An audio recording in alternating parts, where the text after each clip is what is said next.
সবার প্রতি আন্তরিক শুভেচ্ছা ও ভালোবাসা থাকলো। বর্ষা মেলা বা সমুদ্র মেলা সমুদ্র সৈকতের পটভূমিতে বর্ষা মেলা। জুলাই মাসের মাঝামাঝি সময়ে সমুদ্রের ঢেউ যখন উত্তাল, তখনই কক্সবাজারের স্থানীয় বৌদ্ধ সম্প্রদায়ের রাখাইনরা এই বিশেষ উৎসবটি পালন করে থাকে। এই বর্ষা মেলা বর্তমানে শুধু কক্সবাজারবাসীই পালন করেন না, প্রতিবেশী জেলা বান্দরবান থেকেও উৎসবপ্রিয় মানুষজন এই বর্ষা মেলা উপভোগ করতে চলে আসেন।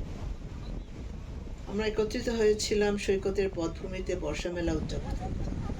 প্রকৃতির এই অনন্য সংমিশ্রণ, সমুদ্রের উত্তাল ঢেউ, টিপ টিপ বৃষ্টি, অনেক লোকের সমাগম যেন মিলন মেলায় পরিণত হয়েছে।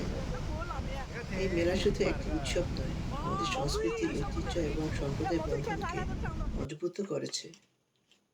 অনেক দিনের না দেখা বন্ধু বান্ধবদের সাথে দেখা হয়েছে। বর্ষার সময় প্রকৃতি তার আপন সৌন্দর্যে আমাদের মুগ্ধ করে। সমুদ্র সৈকতে দাঁড়িয়ে বৃষ্টি উপভোগ করার অনুভূতি সত্যিই অসাধারণ।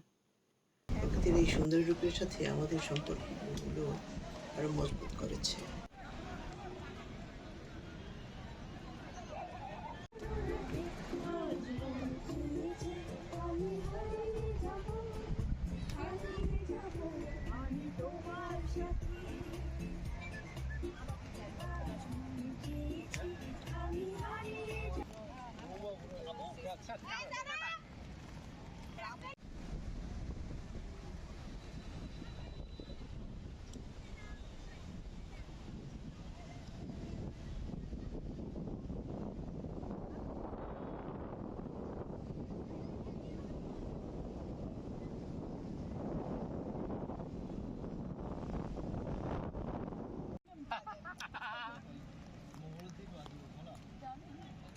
Dia bina nga tweet ngaruko mailo rasa